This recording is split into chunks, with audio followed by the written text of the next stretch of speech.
Советот на општина Кочани усвои заклучок со кој се препорачува мораториум за вработување во комуналното јавно предпријатие Водовод до крајот на годината. Наместо да вработува, менеджментот на Водовод треба да направи план за намалување на вработените за наредната година, препорачува Советот кој е основач на јавното предпријатие. Во наредните 2 месеца одговорните служби треба да достават и план за намалување на бројот на вработени за наредната година, со кој комуналното јавно предпријатие Водовод ќе се преструктурира во функционално предпријатие. Одлуката на Советот доаѓа откако поради долг од 800.000 евра струјата во неколку работни единици беше исклучена, а добавувачот одби плаќање на рати што ситуацијата дополнително ја усложни.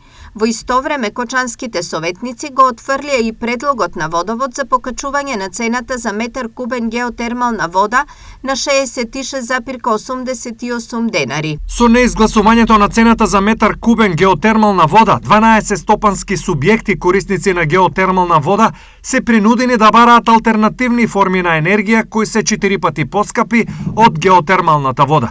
Исто така се скрати можноста на Водовод да се раздолжи за сметките за електрична енергија и да ја извршува оваа дејност за грејната сезона 2022-2023.